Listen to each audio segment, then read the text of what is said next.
Hi, இன்னைக்கு வந்து ஒரு சின்ன டீக்ளட்டரிங் வீடியோ தான் பார்க்க போகிறீங்க. எப்போயுமே திங்ஸை கன்சியூம் பண்ணிட்டு தான் இருக்கோம். அதனால் நமக்கு ஸ்பேஸ் பத்தாமல் போயிடுது. எனக்கும் அதே மாதிரி தான். அதனால தான் நான் டீக்ளட்டரிங்கை பண்ணிகிட்ருக்கேன். எப்போயுமே வீடு அதிகமாக கிளட்டர் ஆகிறதுக்கு மெயின் ரீசன் கிளாத்ஸ். நிறைய கிளாத்ஸுங்க நம்ம வாங்கி வச்சுருப்போம். ஒரு 5 இயர்ஸ்க்கு முன்னாடிலாம் வாங்கி வச்சுருப்போம். அதே மாதிரி தான் நான் இந்த டாப்பு ஒரு 5 இயர்ஸ்க்கு முன்னாடி எங்கள் அம்மா எனக்கு வந்து கிஃப்ட் பண்ணாங்க பர்த்டேக்கு. பட் அது எனக்கு பிடிக்குதோ இல்லையோ அவங்களோட ஞாபகார்த்தமாக இதை நான் வச்சுட்டே இருக்கேன். ஒருவேளை நான் அதை யூஸ் பண்ணலன்னா ஒரு தடவை போட்டுட்டு ஃபோட்டோ எடுத்துகிட்டு கூட இதை நான் தூக்கி போட்டுருந்துருக்கலாம், இல்லை வேறு யாருக்காவது கொடுத்துருந்துருக்கலாம். பட் நான் அதை பண்ணலை. அதுக்கு அடுத்து வந்து என்கிட்ட இருக்க போகிறது என்னமோ ஒரு 4 பில்லோ தான். ஆனால் அதுக்கு கவர் என்கிட்ட நிறைய இருக்குது. அது இல்லாமல் ஸ்டிச் பண்ண கவர்ஸுங்கன்னு வேறு நான் கொஞ்சம் வச்சுருக்கேன். ஸோ இதுவுமே எனக்கு ஒரு தேவையில்லாத கிளட்டர் தான். ஸோ இதையும் நான் டீக்ளட்டர் பண்ண போகிறேன். நெக்ஸ்ட்டு இது வந்து குழந்தைக்கு தொட்டில் கட்டுறதுக்காக எங்கள் அம்மா எனக்கு சாரீ கொடுத்துருந்தாங்க. காட்டனில் கட்டினா நல்லாயிருக்குன்னு சொல்லிட்டு. இதை நான் யூஸ் பண்ணும்போதெல்லாம் என்ன ஆகும்னா என் குழந்தை வந்து கீழே அடிச்சுக்கும். ஏன்னா இதை நான் ஸ்டிச் பண்ணி வச்சுருக்கேன் ரவுண்டாக இருக்கிற மாதிரி, தொட்டியில் மாட்டுற மாதிரி. அதில் இது ரொம்ப இறக்கமாக இருக்கிறதுனால என் குழந்தை கீழே இடிச்சுக்கும். ஆல்ரெடி ஒரு காடா துணி இருக்குது, அதுவே போதும். அது இல்லைன்னா இன்னொரு கிளாத் வேறு இருக்குது, அது ரெண்டுமே எனக்கு போதும். இது எக்ஸ்ட்ரா தான், அதனால் இதையும் நான் டீக்ளட்டர் பண்ணுறேன். நெக்ஸ்ட் இந்த பேண்ட்டு, இது ஒரு ஜீன் பேண்ட் தான். இது ஒரு 5 இயர்ஸாக என்கிட்ட இருக்குது. ஆனால் 1 டைம் இல்லைனா 2 டைம் தான் யூஸ் பண்ணியிருப்பேன். இது ஒரு அன்கம்ஃபர்டபுளாக இருக்குன்னு சொல்லிட்டு வச்சுட்ருக்கேன். இதை நான் வச்சுட்டு இருக்கிறதுக்கு நான் டீக்ளட்டர் பண்ணியிருந்துருக்கலாம். அதே மாதிரி தான் டாப்பு. இது வந்து கன்சீவாக இருந்தப்போ ஸ்டிச் பண்ணது. பட் ரொம்ப லோ நெக் ஆகிடுச்சு. ஆல்சோ நான் இதை யூஸே பண்ணுறதில்ல, புதுசாக இருக்குது. இது யாருக்காவது நான் கொடுத்துருந்துருக்கலாம். இதையும் அதே மாதிரி தான் ஹோல்ட் பண்ணி ஆனால் போடவே மாட்டேன்.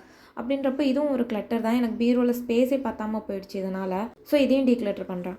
நெக்ஸ்ட்டு இந்த டாப் வந்து நான் தான் ஸ்டிச் பண்ணேன் சாரியில். அதே மாதிரி தான் இதுவும் எனக்கு பத்தலை. பட் ஆனால் என்றைக்காவது யூஸ் ஆகும்னு சொல்லிட்டு நான் வச்சுட்ருக்கேன். பட் என்றைக்குமே யூஸ் ஆகாதுன்றது தான் ட்ரூத்து. அதனால் இதையும் டீக்ளட்டர் பண்ணுறேன். நெக்ஸ்ட்டு என் பெரிய பொண்ணோட ட்ரெயிலேருந்து இங்கே இருக்கிற ஒரு டாப்பு. இது வந்து ரொம்ப ஃபேட் ஆகிடுச்சு. அவளுக்கு ஃபுல்லாக புது ட்ரெஸ்ஸுங்க வாங்கிட்டேன். இருந்தாலும் பழைய ட்ரெஸ்ஸில் ஒரு ட்ரெஸ் வந்துட்டு அவள் போட்டுட்ருக்காளேன்னு சொல்லிட்டு டீக்ளட்டர் பண்ணாமலே வச்சுருந்தேன். ஆனால் இப்போ போடும்போது ரொம்ப பழசாகிடுச்சு. அது பார்க்குறதுக்கும் நல்லா இல்லை. இதை போடுறதுக்காக வச்சுருந்தேன்னா அப்போ புது ட்ரெஸ்ஸுங்களுமே அவளுக்கு சின்னதாகிடும். அதனால் இதை நான் எடுத்துடுறேன். இதான் என் ஹஸ்பண்டோட ட்ரே. இதிலேருந்து ஒரு ஒயிட் டிஷர்ட் வந்து ரொம்ப பழசாயிடுச்சு. அதுக்கு ஆல்டர்னேட்டிவ் இன்னொரு ஒயிட் டிஷர்ட் இருக்குது. ஸோ அந்த ஒயிட் டிஷர்ட்டை டீக்ளட்டர் பண்ணலான்னு பார்த்தேன். இன்றைக்கி அவர் போட்டு போயிட்டார். அதனால் அது இன்றைக்கி பண்ண முடியாது. அது யூஸ் பண்ணுறது ஏன் டீக்ளட்டர் பண்ணுறீங்கன்னு கேட்டிங்கன்னா, அது போட்டாலும் அவருக்கு நல்லா இல்லை, ரொம்ப பழசாயிடுச்சு, ரொம்ப நீண்ட மாதிரி ஆயிடுச்சு. அது மட்டும் டீக்ளட்டர் பண்ணி அது நல்லா இல்லை, போயிடுச்சுன்றப்ப தூக்கி போட்டுடலாம். இது நல்லாயிருக்கு, இது புதுசாக இப்போ வாங்கினது, அதுக்கு பதிலாக இதை யூஸ் பண்ணிக்கலாம். ஸோ அந்த டிஷர்ட்டை வந்து நான் டீக்ளட்டர் பண்ண போகிறேன். இது வந்து குட்டி பாப்பாவோட ட்ரே. இதிலேருந்து இது வந்து டீக்ளட்டர் பண்ண போகிறேன். அதே மாதிரி இந்த ஒரு ட்ரெஸ்ஸு, இதுவும் வந்து நான் டீக்ளட்டர் பண்ண போகிறேன். நெக்ஸ்ட்டு இந்த ஒரு பாய் தான் டீக்ளட்டர் பண்ண போகிறேன். இந்த பாய் வந்துட்டு ஏன் டீக்ளட்டர் பண்ணுறேன், நல்லா தான் இருக்குன்னா இந்த இடம் தான். இதுதான் மெயின் ரீசன். இது வந்து ஃபுல்லாக எடுத்துகிட்டு வந்துருச்சு. இந்த மாதிரி தான் என் பொண்ணு வந்து அதிலேருந்து எடுத்து விளையாட ஆரம்பிச்சிடுறா ஒன்று ஒன்றா. அது ரொம்ப லூஸாக இருக்கிறதுனால அது என்ன ஆகுதுன்னா, குழந்த படுத்துட்டு இருந்தாலும் அவளுக்கு தெரிய மாட்டேங்குது. அவள் மேலெல்லாம் படுற மாதிரி அந்த மாதிரி விளையாடுற அவளுக்கு தெரியல.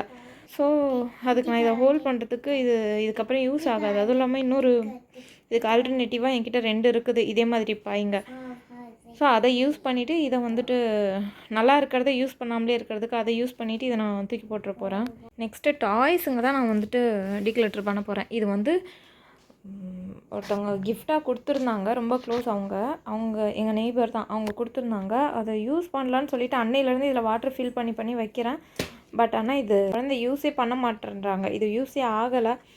இது குழந்தைக்கும் யூஸ் ஆகலை எனக்கு தெரிஞ்ச வரைக்கும். ஸோ இதை நான் கொடுத்துட போகிறேன். இதை நான் ஃபில் பண்ணி ஹோல்ட் பண்ணி இது வீட்டில் கிளட்டர் மாதிரி அங்கே இங்கேன்னு சொல்லிவிட்டு எங்கே வேணாலும் இது கடந்துகிட்டே இருக்குது.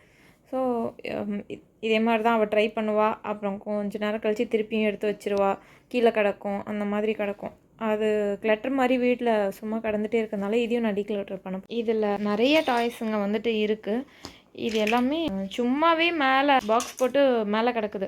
இது யாருக்காவது கொடுத்தாவது யூஸ் ஆகும். இது வீட்டில் இருக்கிறதுனால வீடு ஃபுல்லாக கிளட்டர் ஆகுது. ஆல்சோ அவங்க விளையாடுறேன்னு சொல்லிட்டு ஒரு டாயை கொடுத்தா தான் குழந்தைங்க எப்பவுமே கரெக்டாக விளையாடுவாங்க. நிறைய டாய் கொடுத்தோம்னா எல்லாத்தையும் கலைச்சி போட்டுட்டு அவ்வளோதான், அவங்களுக்கு போர் அடிக்க ஆரம்பிச்சிடும். திருப்பியும் நம்மக்கிட்ட தான் வருவாங்க. இப்போ எல்லாத்தையும் கொடுக்கறதுக்கு பதிலாக ஏதாவது ஒன்று மட்டும் கொடுக்கலாம். அது மாதிரி அவகிட்ட நிறைய செட்டாக நிறைய டாய்ஸ் இருக்குது. நான் யாருக்காவது டொனேட் பண்ணிடலான்னு இருக்கேன். ஐ திங்க் இவ்வளோ தான் நினைக்கிறேன். இவ்வளோ தான் இன்றைக்கி நான் டீக்ளட்டர் பண்ண போகிறேன். இந்த வீடியோ உங்களுக்கு பிடிச்சிருந்துச்சு அப்படின்னா ஃப்ரெண்ட்ஸ் அண்ட் ஃபேமிலிக்கும் ஷேர் பண்ணிவிட்டு மறக்காமல் லைக் பண்ணுங்கள். யூஸ்ஃபுல்லாக இருக்கும்னு நினச்சிங்கன்னா மறக்காமல் சேனலை வந்து சப்ஸ்கிரைப் பண்ணிக்கோங்க. யாருக்காவது நிறைய டாய்ஸ் இது மாதிரி வச்சுருந்து பாக்ஸ் போட்டு வச்சுருக்காங்கன்னு நினச்சிங்க அவங்களுக்கு வந்து இதை ஷேர் பண்ணி விடுங்க. அவங்களுக்கும் யூஸ் ஆகும். ஏன்னா இதை வச்சுருக்கிறதுக்கு பதிலாக யாருக்கிட்டையாவது கொடுத்தா அவங்களாவது இதை யூட்டிலைஸ் பண்ணுவாங்க. அவ்வளோதான் இன்றைக்கி video. Thank you so much for வாட்சிங் திஸ் வீடியோ.